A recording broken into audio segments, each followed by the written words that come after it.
The courage to act, the resilience to keep going, and the discipline when motivation fades. This is Great American Underdog with your host, Ron Marvo.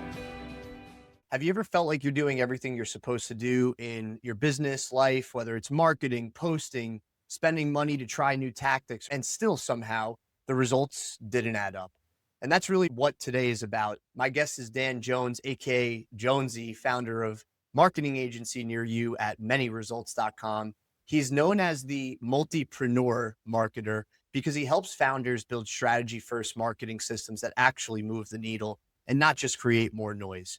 He also co-hosts the Minding Our Business podcast, where they talk about confidence, boundaries, stress, and the emotional resilience it takes to build a business without burning out. So today we're going to hit the tactical and the real stuff, what to fix, what to stop doing, and what most entrepreneurs are ignoring that's secretly costing them traction.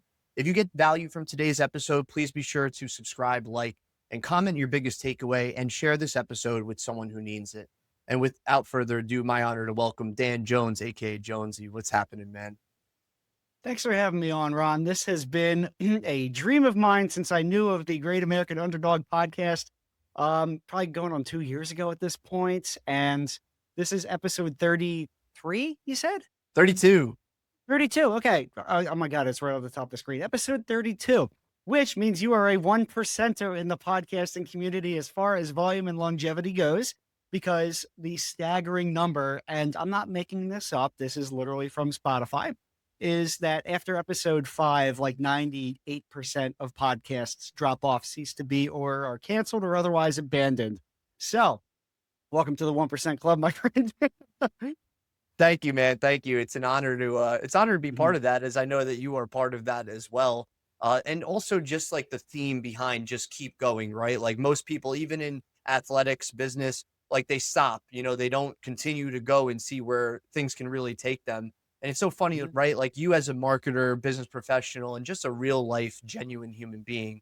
But when it comes to business, like what's the real reason, especially with marketing, that, something doesn't work even when people feel like they're doing all the right things? Is it because they stop before they ever really get traction, or is it something else?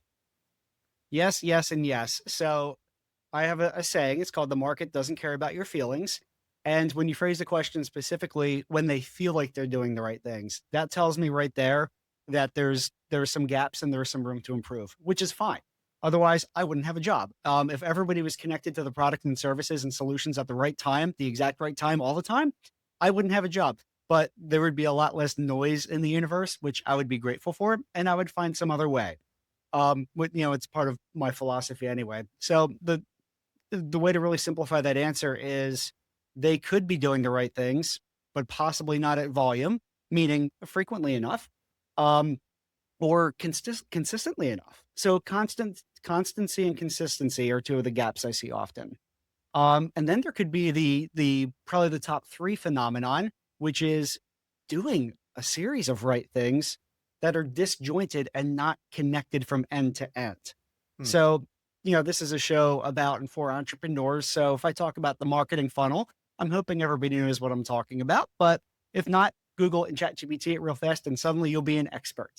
A lot, messaging for top of funnel has to match top of funnel, and vice versa for bottom. And customer buying journeys are not linear anymore. So even the concept of the funnel is kind of, it's evolving. Clients and prospects inside said funnel, they need to be augured. They need to be kind of, persuaded through the funnel in more different ways than just a linear path. So it's usually those three things: is constancy, consistency, and cohesion. Wow, that's alliteration. Yeah, triple C, man. I mean, for real. It sounds like, again, there's a lot of these things that we do, especially when it comes to marketing our business, that looks productive, but does nothing. Like, what is some of those activities that you feel like founders really waste their time on? Really focusing on the posting volume, really. Mm. Most founders I know and most businesses I know are not going to be influencers or even brand ambassadors. Thought leaders, yes. So there's always caveats. I pretty much operate in the gray area of everything, but that's something I see is, hey, how do we do more on social media? Well, I'm going to start with the end. What does that even mean for you, Mr. or Miss customer, business owner? What does doing more mean? Okay. Do you want to just simply have a more active feed on LinkedIn, on Facebook, on Instagram? Fine. We have certain ways, certain low lift activities and philosophies that'll get you there. If you're running paid media, that's doing all the heavy lifting, right? So we can take a paid media approach to social media, and theoretically, you never have to post. You'll combine with my team once a month. We'll do some content sessions, and now that's being distributed way beyond the reach that any organic could possibly hope. But that doesn't mean we want to not post organically as well, because that's a signal to an audience, either those who are ready to buy or not even aware of you at all. Doesn't matter. If people who are watching your ad, um, again, we're not going to suppose they're taking the linear journey of clicking and buying. They're going to check you out. They're going to look at your brand. They're going to look and see if you're active, where you're active. And if you're not, that's a mistrust signal right there. Mm. So start with the end in mind. What is the goal here? If you want to start some conversations, then that's going to steer me to, okay, now it's no longer frequency, but it's an engagement issue. It's social media, not posting media, not posting content, social, meaning interactive and conversing. And that could lead down a totally different pathway. I may say, okay, you know what, post once a week, and instead start a podcast, because that's as interactive as it gets. Here we are, case in point, which Yeah. also feeds the content beast. So you kill two birds with one stone that way. But start with the end in mind, or at least a first round of goals and objectives. Yeah, I totally agree, man. And one thing that stands out to me is also just being genuinely curious about your audience, right? Like I feel like people are a lot of times, and business owners or anybody that wants to attract visibility and attention, they more or less do it to check a box. And it also sounds like a lot of times they're talking about themselves in a braggadocious way, right? Whereas, like, okay, get genuinely curious about your audience, and then even share things that resonates with your audience, that adds value to them, even when it doesn't come from you. Like you mentioned the social media piece, be social on social media. Are you sharing other people's content that you want to impact? Right. And just because you genuinely appreciate their content as well. Right. So there's something that resonates that you know that your audience would get value from, or going and showing up and posting on somebody's post.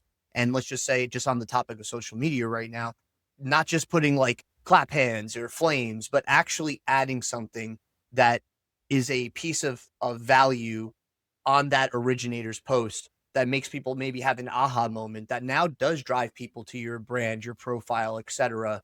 You know, and I see a lot of people missing that in the marketplace.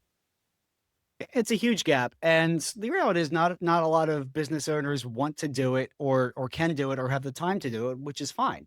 Then it goes back to, is that the channel and platform where you spend your time on? And if the answer is no, then I still say at least do the bare minimum, so you can have that presence, and at least that, I don't want to say veneer, but the presence. You really just have the presence there. Delegate that task to somebody, Hmm. whether that's a virtual assistant or somebody on your staff. Small teams almost always have somebody who wants to be that voice, or even face. And if they don't want to be the face, then definitely the voice. Um, because it's a creative outlet without having to be an artist, without having to be a videographer. Strictly conversing and networking, that is an art in and of itself. So it's a way for somebody on your team, or even yourself, or a solopreneur, to be expressive without having to be a Renaissance level fine artist at any particular medium. Yeah, that makes sense, man. I think about even like, just tapping into your talents and your strengths and delegating the rest, right? Like, is Right. that a mistake you often see founders make, like when it comes to branding and positioning, even that weakens their opportunities because they try to be everything to everyone rather than delegating? Yeah, and I certainly would never be guilty of this fallacy and pitfall You myself too? at all. Yeah, where um and there's reasons for it that are even, deeper on the scientific and psychological levels of expertise that are beyond me, besides the basics. But yeah, it's unwillingness or fear to let go, because it is my baby and or your baby, and there has to be certain trust in order to do that. But it is a limiting factor in scaling and growth, 100%. So this is very basic Michael Gerber E-Myth, like chapter 0.5 about delegation and letting go and working on instead of in the business. So despite every day, I still come across business owners who haven't heard of this book. So there's my tertiary value forward way of conversing with somebody and being curious of their situation and wanting to help with a framework that I know worked for me. And I had nothing to do with it. All right. That book is 100 years old. Um, I'm a good synthesizer of other experts' frameworks and how it may apply to my clients and my friends. So in that way, I'm just a connector, and we all really are. We can be master synthesizers without having creative genius and frameworks on our own. Um, Positive leverage is everything, and being able to Ron, the first day we were in the same room together, I remember a quote you told me when it had to do with networking and masterminds. Um, it was something along the lines of, what is routine for me, Dan Jones, is like the Gutenberg press or atomic bomb of change for Yes. Ron Marvo, Yes. and vice versa. Some of these, very basic sales and business development frameworks and strategies that you use every single day. I'm like, oh wow, oh yeah, where's this been my whole life? Now imagine that, but we go in now different directions where I'm not a sales training expert at all, but now I know the basics. And I go, all right, well, here's something that may help you. Somebody I'm with a local chamber. I'm an expert at this. If you want to taste more, go see Ron. And in any aspect, accounting, finances, books, strategy, marketing, psychology, every single layer of running a business has some other expertise attached to it. That's, again, for me, for you, for anybody else we're in the room with, for them, problem solved long time ago. Right. For us, wow, this is amazing. Where has this been all my life? And that's the power of the force multiplier and the exponential leveraged positive impact that drives me and my business philosophy from here on out. Yeah, man, totally. I love how you put it as a synthesizer of info from others, because that's something very much that I feel very gifted with as well as you. And I think that that's why you and I, just as friends, connected immediately, because we could take other information and put the spin on it where it's like, okay, well, how do I apply that to my clients? How do I help them and make a bigger impact with this information? And we immediately did that for each other. There have been things you've shared with me already, over the last 2 years that have made me go, huh, well, maybe I should be thinking about it this way. Right. And I think that, and the quote is a service, offer, product, or process could have an atom bomb effect in your industry, Mhm. one that comes from another one. And a lot of times we end up putting these blinders on from information because, oh, well, they're not in our industry. They must not understand. Or these people, not even in business, in life, those people haven't lived my life. They haven't had my problems. How would they know how to handle my problems? Well, maybe the way you've been trying to handle your problems needs a different perspective and a different solution that you're not realizing. You just have to be open-minded enough to listen and then try it out. Open-mindedness is the one takeaway from everything you just said right there. And it doesn't even require a high level of intelligence or focus, but rather literally just opening yourself up. All right, closed-minded means that you're unwilling. Mm. Open-minded means you're willing. And in life, in general, you're going to be happier if you're willing and are going to listen and be understanding. As Ted Lasso says, be curious, not judgmental. Let's see how many of Ted Lasso quotes find out drive our everyday culture at my business, and it is numerous. Yeah, for sure, man. That makes total sense. In your business and with your agency and marketing agency near you, which I always loved the name of your business. I'm very I love it. It's fantastic. But you're very strategy first, as am I in many different ways. And I Mhm. really appreciate that. But what does that mean in practice with you and your clients before you ever touch ads, content, or website, etc.? Yeah, great question. Because strategy can mean a lot of different things to different people, but it really has to do with the plan, not for tomorrow, but for the quarter in mind, for the upcoming year in mind, for the upcoming decade in mind, for longevity, for revenue streams, and the pathways to get to really connect your solution with the proper client. Strategy is what gets us there. It's the war plan. Battle plans come after it, and battle plans include channels. It includes social media, branding, all of the different things that make up the strategy. So It really starts almost more with psychology than anything else. The why. Okay. Why is what you have to offer? Why is it worth it to somebody?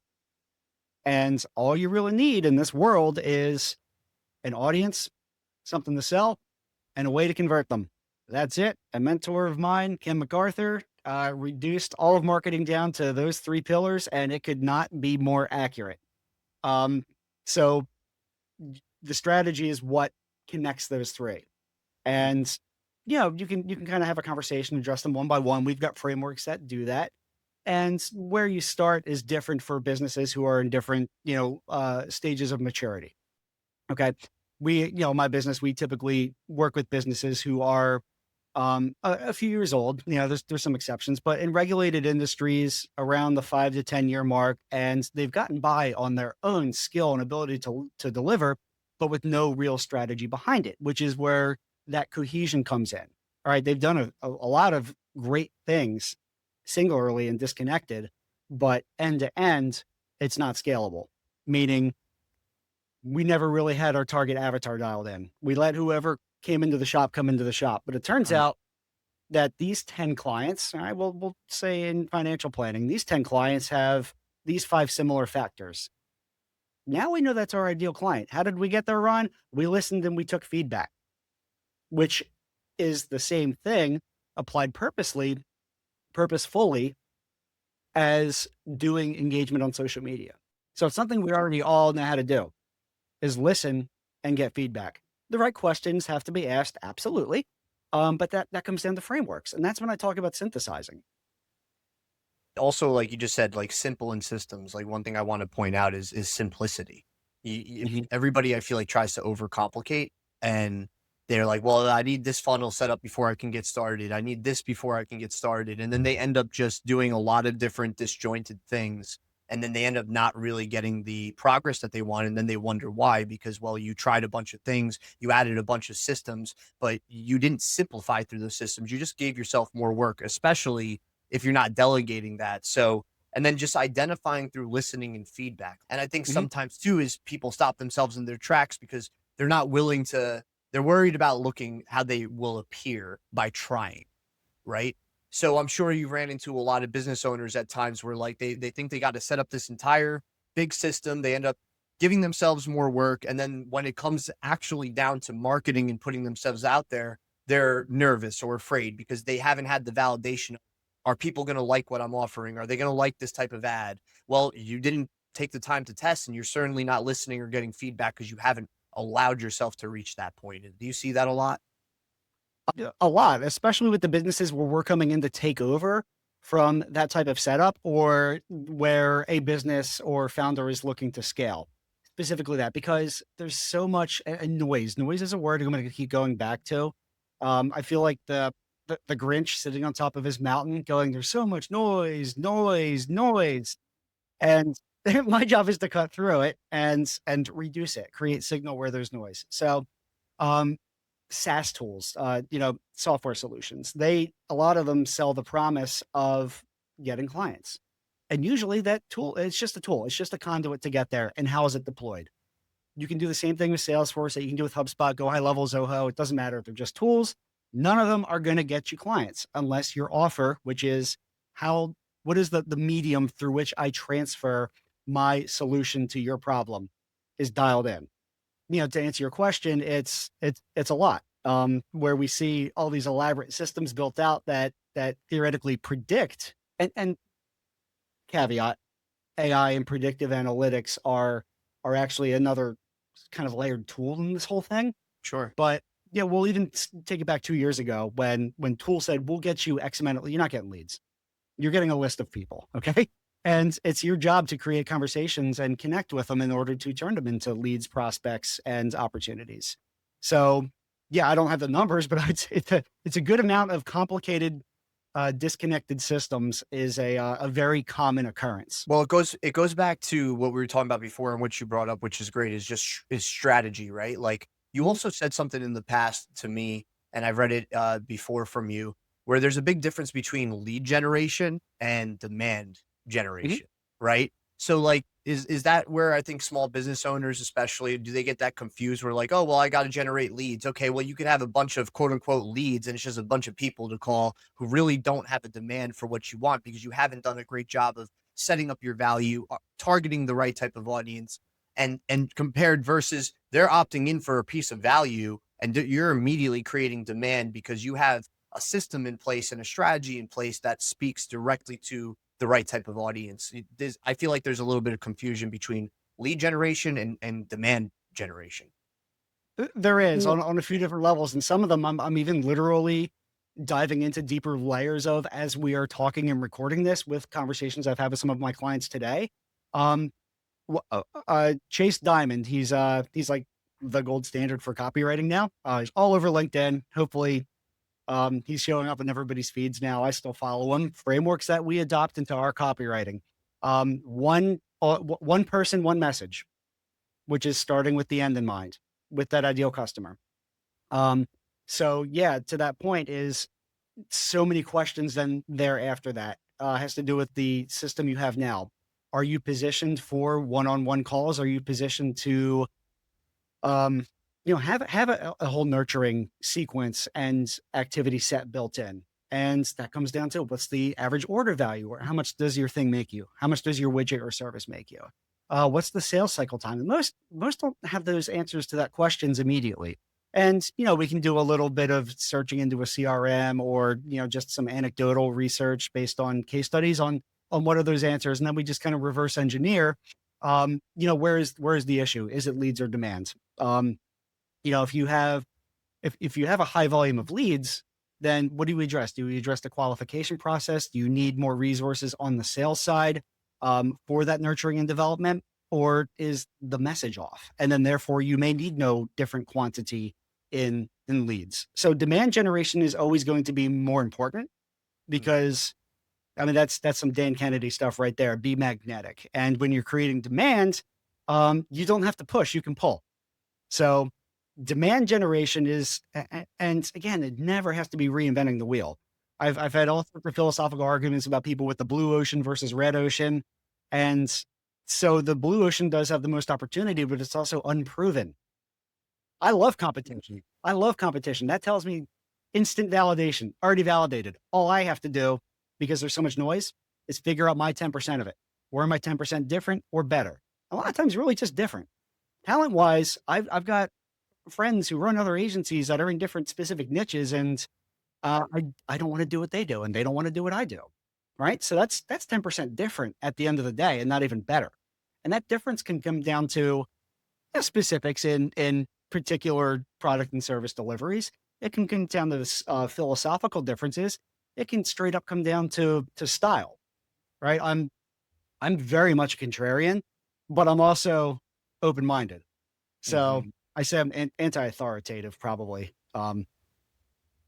But I'd probably fall in that same line, man. And I love what you just said, like about something different. Well, really, like even if you're in a red ocean, quote unquote, versus that blue ocean, like you mentioned, is still unproven. The red ocean is proven, and a lot of mhm, times it just requires like that 10%. I love how you put it that way, of innovation or yeah, change in yeah, strategy, or the differentiation may be because they also buy you. They buy the support. They buy what happens mhm, after the fact. They buy the connections you may have to other people and businesses that help them solve a problem before or after your service. So you start looking at things a little bit more strategically, maybe than the other players in the industry. And then if they're not looking at innovating, they are leaving the door open for disruption of what they're doing. Coming from the automotive industry, there's a lot of herd mentality in that world. And mhm, people do things the way they all do it, right? They go to their 20 groups and they all do it a certain type of way. And then you have the Carvanas, the Maxes, the disruptors, if you will, of that industry that are helping clients, people that want to just buy cars the way that they want to buy them without the old school process of having to go to the dealership. But the dealers that are introducing and innovating new ways of buying and mhm, servicing their cars, they're the ones that are winning in the long term and getting a lion's share of the market. So, like to your point, like, okay, well, if I'm in a red ocean and somebody could buy a car from me or get marketing from anywhere, or even with what I do, with financial, expenses and then helping businesses in that regard. How are you innovating? How are you different? And how do you eliminate risk? Is what you're saying. 110%. And I love that analogy right there because the car industry has the most disparity between Uncle Bob's premium used car outlet on the corner next to the bodega versus your Carvanas and flagship franchise stores for the major brands. And to your point, Uncle Bob can listen, watch, and observe. No, he does not have to send up the car vending machine on the side of the highway and spend $5,000 a day on commercials for his little neighborhood, but he can become the absolute best at the smoothest process where, maybe even the prices aren't the best, but he can get you better financing, right? Listen, adopt, find out what the pain points are, and any business small can replicate that and reiterate.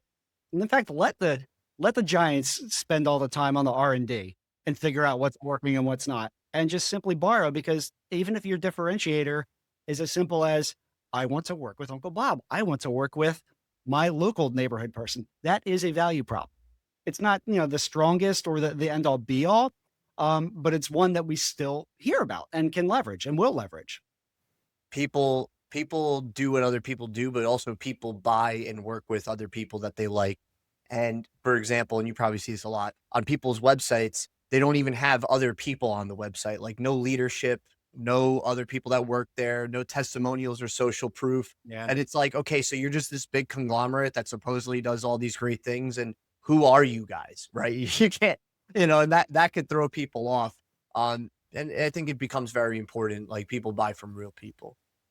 Yeah, well, know, like, and trust, Bob Berg. So, and that's another point when talking about positioning and claimed authority is now, you can vibe code an entire digital presence in like 20 minutes flat, It's crazy. and still you buy a domain, and suddenly you're selling a software product, and can fake it. But I'll tell you that's where the signals are. Is you look at our site and it's photos of us sitting with our animals. Like we're not ever going to be shirt and tie people, so that's not who we're after. But yeah, I mean, there's certain non-negotiable social proofs that have to be on there, but that's something that everybody I want them to be aware of is just digging one layer down. Is that the veneer is not everything. Um, just do a little research and figure out what this company is really about. And the companies that do care will spend even just a modicum of time on it to Right. show that. Yeah, the companies that care. So true. Yeah. What is in your opinion, Dan, like what does a measurable impact really look like for you with many results? Like what are the metrics you really go after and what are the ones that are vanity usually for business owners that they don't realize? So this is from somebody, and I have a viral crap posting account. Yes, I do. So which has it's not a huge following, but it's multiple. It's six figures on Facebook and five figures on Instagram following. Just a crap posting. So likes, followers, and subscribes are the participation trophies of marketing. What really matters at the end of the day is sales. And so if you want to, and it's very specific industry to industry, but in the car business, or at least I've been out of it for a little while, but you'd want 10% of your internet leads to convert, right? That was just kind of a very baseline rule of thumb right there. And from there, you go down to your appointment set rate, your show rates, response rate, which it's all over the place now, but that's it. It's really, sales, leads, appointments, conversions, really all I care about. And then revenue with that. I want, a really dialed in scalable ad campaign on paid media. It's 4x. It's actually not as high as you think it would be. It fluctuates, but I'm talking about years and years and years long campaigns. It's a predictable 4x because it's trackable, it's scalable, it's data driven, and you also have the benefit of branding with it when it's done properly. So the true return is actually much higher, but the direct attributable ad spend, like I think it's like 3.8x is like the industry agnostic example of paid media return on ad spend. Again, knowing you can increase those numbers by having specific offers that then somebody, it doesn't matter what business you're in, comes to you wanting that specific offer, be it a campaign, be it a sale, be it, a free trial, whatever the type of offer is. And because you're running it on those specific channels, even though they came to you quote unquote organically, that it contributed to that campaign. So what I'm hearing too is predictable, scalable, data driven. Like those are three things that you bring to the table in many results, Mhm. because you're essentially eliminating the guesswork. Where a lot of businesses, especially new startup businesses that are out there, or ones that are more established that haven't played in the paid media world, they, let's just say, go and create a Facebook campaign on their ad manager. They run an ad and then they're like, that didn't work. What next? And they don't really know, I guess, where to go from there or what to measure in the first place. And as you very well know, what can be measured can be improved. So that Yes. predictable, scalable, data driven piece becomes a huge part of it. And I love that. I mean, yeah, there's a various ways to break that down too. If somebody came out and invented the hunger solving device, and it can feed your family for 1 quarter per day, right? If nobody knows about it, nobody's going to buy it. And even a fresh ad platform, you can have the absolute best problem solving widget on the planet. And the account takes time to mature and warm up and has to be set up properly in the first place. So you can be set. Well, all right, that's wrong. That's a wrong example because that can fix everything for everybody. Bad example. Um, but something that for a specific niche would be, oh, I don't know. Um, but what's something in boxing, Ron, that we can that's a consumable item. Uh, Hand wraps. all right, so self-wrapping hand wraps. You put up your hands and they wrap them, and then they dissolve back into some nanotech container that can then be redeployed upon your next training session. All right. If your ad account's not set up properly, you can spend $200 a day, and the wrong people are going to see it, and then that business owner will say, "Oh, that failed. I guess this is done with." Wow. So knowing to where the people are is more important than any particular ad channel. And if that means going to some local training centers, going to some matches, going to where the boxers are, going to the training centers and Yeah. sponsoring some stuff or not, just hanging out and talking, right? That's my first thing for anybody. Go to where the people are. Go to those centers of influence. Join the Mhm. chamber, right? Like it has nothing to do with any particular paid channel or campaign. Um, tell the people who need it most directly first. Yeah, I love that. And that's also a resource, right? Like your time, effort, your energy on top of if you eliminate the digital, like Gary V calls it the thank you marketing economy versus the newer age digital kind of marketing economy. Like just go and meet people. Like even in Mhm. my industry on the payment side, it's like, well, you go out and meet business owners, right? Like learn about their problems. Don't just try to pitch them a product if you don't know what their Yeah. problems are. And that's using your resources. You had said before, I saw you compare rather protecting marketing resources like Fort Knox gold. So explain that a little bit for me. I mean, I think we just hit Sure. it a little Way bit. to tee me up. So that was you actually put me on the spot on our podcast a few months back, probably about half a year ago at this point. When I talked about the differentiators and being 10% different or better. And you said, Jonesy, why is marketing agency near you different? And I'm like, so glad you asked, Ron, because we are fiduciaries and stewards of a client's marketing budget. We treat their marketing budget as though it's the gold at Fort Knox. For our websites, we run a green data center. We are value first and we are community driven. And I can just keep rattling off Right. different adjectives that describe us. Every business, I want you to have those adjectives because you do have them, whether you thought about it or not, and use them, deploy them, positively weaponize those adjectives because they are your connector to if you are lined up against another business who does exactly what you do. It is those adjectives which are going to help you scale with that particular client and avatar. Simple as that. Dude, what do you want to be known for? Right? Like what 2 to 3 words in the marketplace do you want to really be known for? And I love weaponizing adjectives. And then when you take those, I really love that. And then when you take those words and then you say, okay, well, we work with excellence. We Mhm. follow through. We're accountable. We're on time. Okay. Now what are the actions that back that up? And then when somebody's actually working with you, they could feel that in your interactions, which I know they do with you. Uh, you weren't, I would assume there was a point that that wasn't necessarily that was your mindset naturally and organically because of the Mhm. genuine person that you are. But like, was there a, I guess, season of your life before, many results that forced you to get this like strength that you have, this the emotional strength rather, and not just the skill set? Did you have to overcome some emotional hurdles starting off as an entrepreneur? Yeah. So I as well consider myself an underdog, and the emotional strength is a byproduct of basically being beaten down in business and entrepreneurship, and vocation. Even before there was the legitimate business, um, of being in the place I want to be as a career, as a calling, as the vocation. So I wasn't for most of my life, and yeah, that's a product of a few different things. I mean, we're talking 20, 30 years ago, well, 35 years ago, coming up as a child into teenage and young adulthood.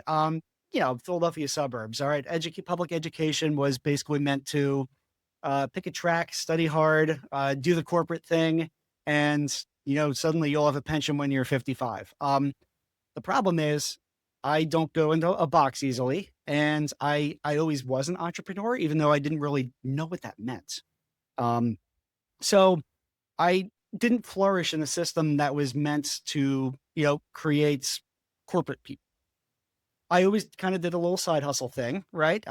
20, 30 years ago, just building small websites for ha-has.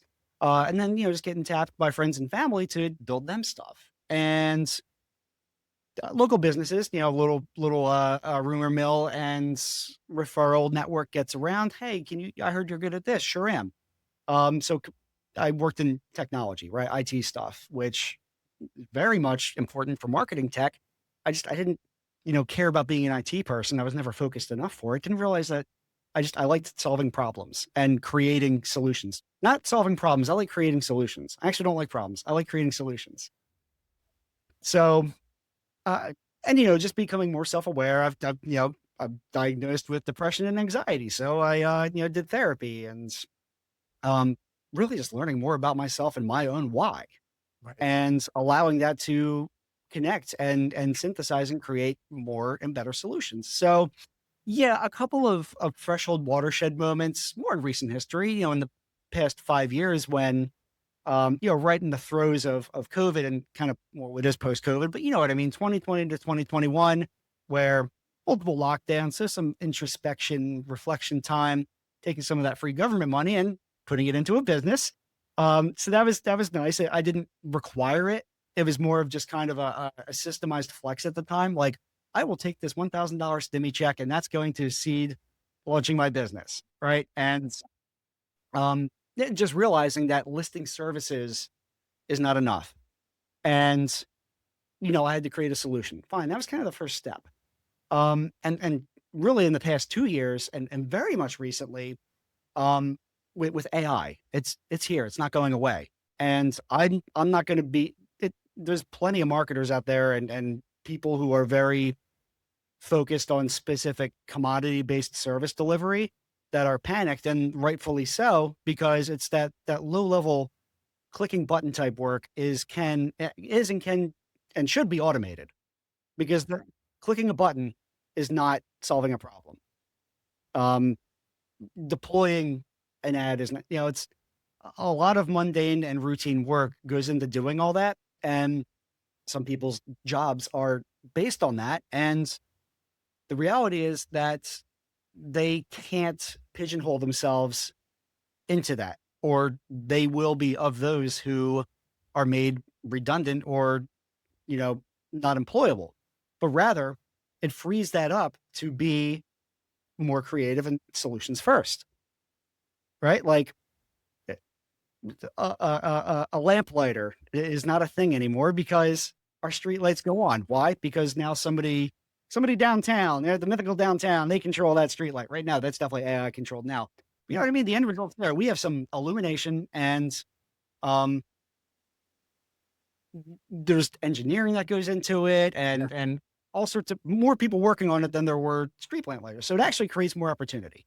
and it allows us to solve bigger problems. And I don't even know like what that next level of problem is that we're solving, what it is. It's very ethereal at this time, but that's what automations allow us to do, is create more. Well, even like just going down a little bit of the AI rabbit hole here, but like that's this season of a AI revolution is changing faster than any other revolution that came before. But with that change, oh my God, AI is going to take my jobs. Maybe for those low level marketing agencies out there that, like you said, are just button clickers. But for the ones that are more elevated, like yourself, and strategic, they're looking at AI as a way of like, how do I introduce this to help not just my business, but my client's business as well. And then being able to recognize, like, even if we don't know what jobs that may create for us or opportunities that may create for us now, again, goes back to that being open minded to know that there is things coming that we don't know yet. And then how do we kind of plan for that future? And then realizing that the results right now aren't going to be immediate with knowing what's going to happen, right? But even with business owners that you help, Dan, a lot of times I'm sure like there's an anxiousness, especially around AI, and even with the results element before maybe they invest with you. Well, when am I going to get an ROI or return on investment in this for the non-business folks listening? Like, how do you really help them? Because it's easy to spiral. How do you help them not spiral? How do you help them stay consistent with all these changes going on and just say, hey, like, the results are coming, but we're building the strategy first.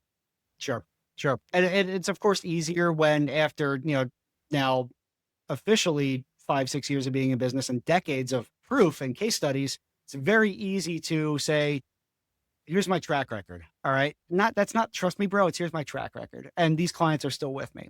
That doesn't mean I'm resting on my laurels and, with rosy retrospect, just using past successes as an indicator of the future. It's not. It's pure trustworthiness that it goes back to, yeah, no, I am your advocate no matter what. And I want you to succeed. So that is my personality. The flip side is a little bit harsher, a little bit of tough love. Again, the market doesn't care about your feelings. We're all in business.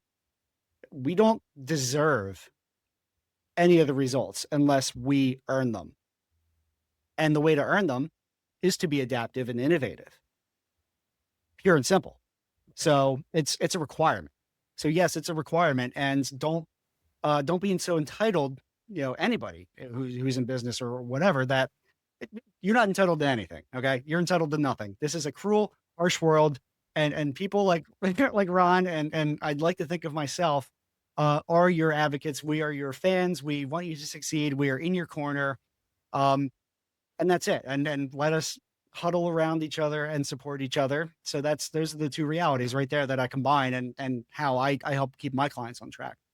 Yeah, for sure. What do you think the difference is really between like the discipline and the burnout in entrepreneurship, right? Like, especially with business owners, like, again, frustrated, maybe not getting the results they want. And even in your own business, like, how do you Mhm. know when you've kind of crossed that line, right? Like where you step out of burnout and get more into that discipline and consistency.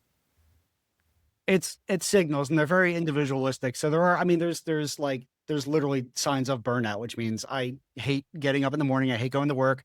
I hate getting on this call. I hate having to do this, or even, I'm discomforted or disliking it. So those are the, emotional signals with burnout. Then there's the physical ones, right? It's I'm literally like cringing going on this call, not this call. I love this. When I say this call, it's the metaphorical call or the event. When I'm anti-energized, when it is vampiric against me. Um, and, Hmm. waking up in the middle of the night, which I still do. And I've tried to train myself not to, and taking some nice melatonins to get me through the night. But man, sometimes you wake up at 3 a.m. and, oh, man, did I did we pay that water bill at the rental property? Uh, Anything like that. And now suddenly it's spinning, and some of it, a lot of it has to do with training to let it go, have systems in place, and identify the signals and work with and through them. Letting go of the vine, as Gino Wickman talks about in Traction. And sometimes you just got to let go of Yeah, it, and it's hard. yeah. And Nikki and I oftentimes talk about the balance of faith and action, right? Mhm. Like, sometimes you get burnt out because you take a bunch of action, uh, and maybe you don't get the exact results you wanted or expected from that action. Well, you also have to have the faith to keep going, and not give up, right? Because you have to believe that, again, like you said, we have genuine intention of helping our clients, helping our community and our people, and you have to keep that in the forefront of your brain. Ed Milet said recently that I heard, he goes, intentions build confidence, not necessarily ability, skill set, or experience. What are your intentions with what you're doing? And a lot of times we wake up in the middle of the night because we're like, oh, did I pay? You're worried about paying the water bill at the rental property because you know that you, if you didn't, it wasn't intentional that you tried to keep money from somebody, right? So Mhm. you have to remind yourself about your intentions, and that should help set your confidence. Yeah, and to tie that back in, intention is what should drive or at least be the goal of all of these decisions we're making in marketing and business anyway. Mhm. Everything from asking what campaign should I run, who should I target, how often should I post, where should I post, what is the intention, Yeah. and that's the leading question.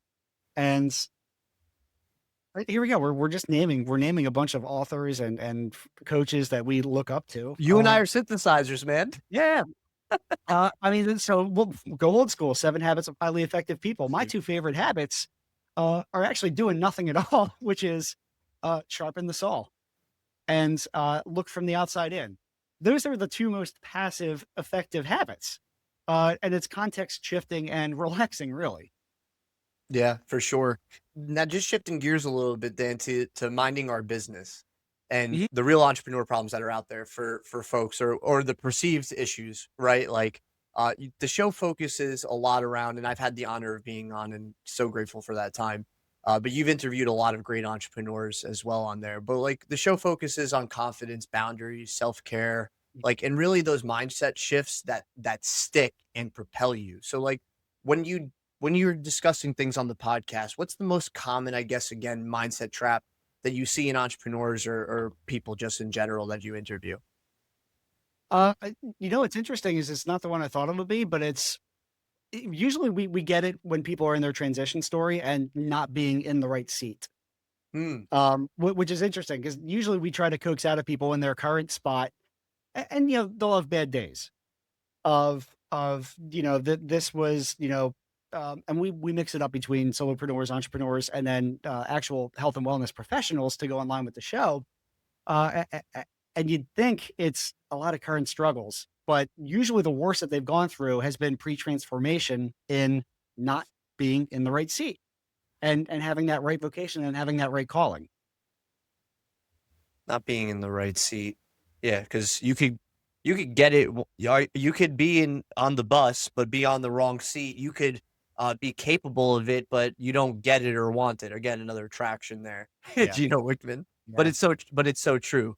So like you're on the wrong seat on the bus. How do you know? Like, is there like a boundary you don't have up for yourself that puts you in that wrong seat in the first place? Were you chasing, let's just say, money or status or something else, and really just not, you haven't found alignment yet? Is that what you see?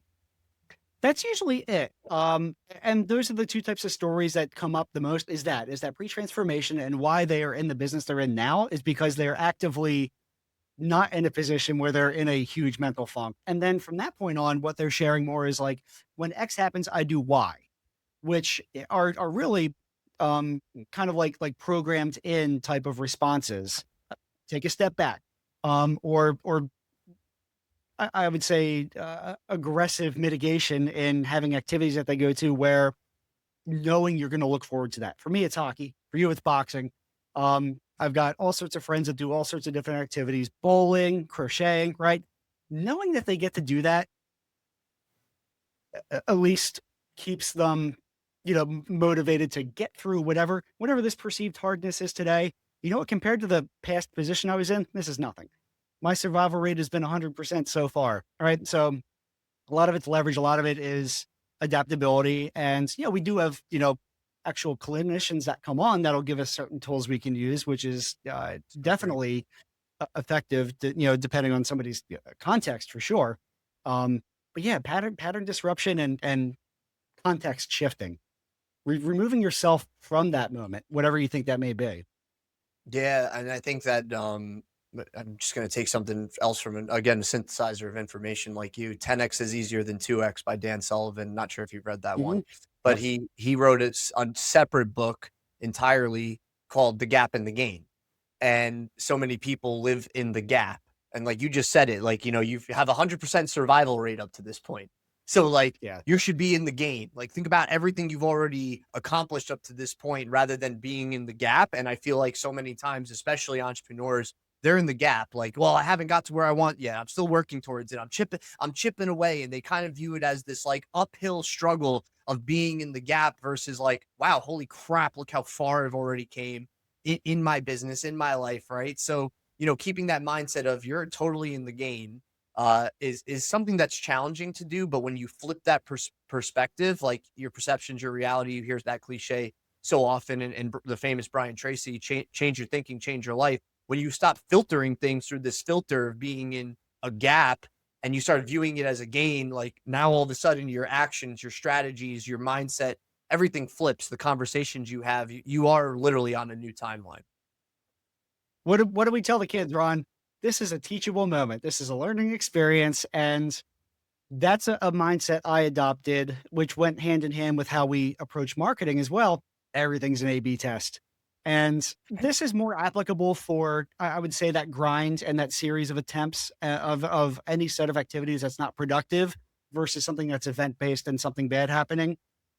There's tools to deal with all of them. My thing for it's I don't even say trial and error. It's trial and uh, knowledge based, trial and case study. Everything we do is now A/B tested, and I Mhm. just think of another variable to attack differently, and we eliminate. Fail fast, scale harder. Yeah, 100%. No, that makes total sense. And just for yourself, Dan, like how do you really, I guess, through these conversations you have through your clients and just for yourself, like I know that you stay very inclusive and collaborative with the people that you work with. How do you also still keep your, I guess, contrarian edge? It sounds like you're constantly learning and doing a lot of professional personal development as well. I am. So I'm definitely I do some crowdsource mentorship with roundtables and specific masterminds Mm. rather than a lot of one-on-one. I do these podcasts because it's a way for me to lie to myself and tell myself I'm confident all the time. And then that way, when I see myself on video and I look confident, I'm like, oh, cool, that was me. I can do this. There's some self-validation there. Yeah. Can't quite question myself every single day. Imposter syndrome is one of my monikers. When he goes, "Oh, he's also known as Jonesy." No, he's also known as feels like imposter all day long. Uh-huh. So yeah, positive self reinforcement, surrounding myself not with yes people, but with people that question me, but then validate what we're doing when it's working right is a must. How do you how do you keep your discipline when you have that imposter syndrome? I use the imposter syndrome as a way to keep me humble and always hungry to evolve, constant improvement. And it Okay. doesn't mean I have to improve 100% every day, but yeah, a little kaizen here and there, right? Like, let's learn something new every day, just something little. And even some of the things on this call or the show specifically are what I can integrate into you know whatever the next conversation I have is. What did I guess what former beliefs did you have, Dan, that you had to kind of kill to become who you are now? A lot of self-limiting beliefs, so specifically, it's self-doubting, of course, Yeah. um, and a lot of adversity that even let's even talk about popularity. I was Mm. not really the popular kid ever at all in school. Now I literally, because of like doing this and doing marketing, I could literally manufacture myself to be popular, but it gives me the ick because it's not my intent. It's not what I want to be at the end of the day. Okay. Um, so yeah, it's really a lot of it comes down to focus on what I want and understanding I don't want fame. I like money. Money does cool things like free up a lot of my time and being able to support a lot of people and cool stuff around me. Right. Um, just having different versions of what that ideal outcome is. And it's still evolving, is what I've noticed. I think I got it pretty dialed in now. I bet you in 5 years when you ask me again, I'm like, oh no, that was Bush League. That was nowhere near tapped into this plane of existence that I'm living in now. And that excites me. That's really what keeps me going too. So many of the roadblocks that we face are a lot of times there on purpose because they lead us to evolution of ourselves, our thinking, our business, our mindsets, our strategies, all of it. So I totally agree there. And I also think in 5 years, like, yeah, you have the intention right now, of course, to make an impact. You'll still have the intention to make an impact in 5 years from now, but it'll be different, and that's a good thing. That means you're growing Yeah. and you are evolving. Yeah, and another one I kind of thought of as more of a tactic and tool I use is because I lived a lot in regret, and I don't want future Jonesy to regret the choices that current Jonesy made. And it's not perfect, but it's one of those kind of go to axioms that I'm able to deploy because it's true. And the choices I made 5 years ago, now starting this business, and now business is I do real estate. Like I'm like, all right, good job, past Jonesy. You did us well. Now I don't want to let future version of us down, so it's up for me to pick up the torch and keep going. Yeah. Well, again, like future Jonesy's being created in the now because the only thing that's everything's happening right now. Everything's happening right now. It's now. Power of now by Yeah. Eckhart Tolle. But you're creating these different timelines in all the actions that you're taking now. And like you have the open-mindedness enough and the realization to see that. And I think anybody listening to this conversation will also pick up on that. Because whenever you're able to open your mindset to, whether it's marketing, working with you, what I do for businesses or just about anything in life, you have to be recognizing that you're creating your reality ultimately. So, what reality do you want to create? And then, like you said, pick up that torch and keep moving forward with it. Get paid to be yourself. That's not the strategy, but that's kind of a guiding compass. Sure, absolutely. Uh, Everything else should lead you there. Yeah. yeah, no doubt about that. I love that. If someone, I guess, just to wrap things up, on everything just from this episode and this conversation. You've been so gracious with your time, Dan. I want to be respectful of that. If someone feels stuck, I guess right now in their business, like what's the first honest step that they should take? What's the one change that usually gives them the fastest lift from your side of things? Oh, I'd say anymore. Just take the question or some of the questions I gave that I would ask clients, put them in the chat GPT for your own brand and bypass any sort of consultative process. Huh? Um, I built a tool. If I'm allowed to talk about this. Please, Uh, I want you to. marketing near. Well, I got so many URLs, but yourfreeplan.com will ask you 12 questions, very similar to the ones I would ask when you're in that stage of being stuck. And it's a GPT, AI powered my mind and case studies and learnings and frameworks against everything we've done, succeeded, and failed. And we'll give you your next 5 fixes right now. The 5 levers that you can pull, business owner, entrepreneur, startup today. That's the low hanging fruit that you can do yourself without even hiring or outsourcing anything. You can do it yourself. Promise. That's a tremendous value add. So if somebody wants those, I guess, 5 high impact fixes, go to yourfreeplan.com. Is that Yeah, correct? that's it. Cool, man. Well, I appreciate everything, Dan, about just one, our friendship and just, our growing relationship and the impact that you make on so many people. I'm very grateful to be a part of that. I have one last question for you as we wrap up here that I ask every guest, and it's more of like a fill in the blank than anything else. The world needs more people who. The world needs more people who, oh, that's a great one. And I didn't study for this. That's Here is too easy. More people who, um, they have reason. They have a purpose. The world needs, you literally said purpose as I was writing purpose. okay. Yeah. Have definition of purpose. I wanted to make sure I was in the right contextual part of speech in that sentence. Yeah. When you say purpose, what do you think that really means? Like, What do you want to do when you get up in the morning? And it's usually more than just lay around and do nothing. I guarantee you. yeah, and it has to be more than just I want to make money. Right. Because money is just a tool and an avenue to get to that next level. Bingo, man. Mm. If anybody wants to, I love that. If anybody wants to find you, Dan, personally, professionally, etc., outside of yourfreeplan.com, which is a huge value add for the audience? Where else can they find you? I mean, my personal landing page on there is jonesynow.com. I love that. All roads lead back to manyresults.com. I'm not going to lie. We got a lot of vanity domains that have specific channeled avenues.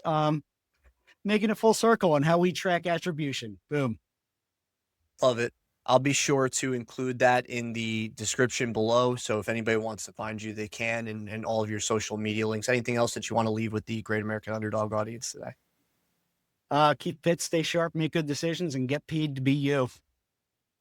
I love it, man. This has been another incredible episode of Great American Underdog, where you can find the courage to act, the resilience to keep going, and the discipline when motivation fades.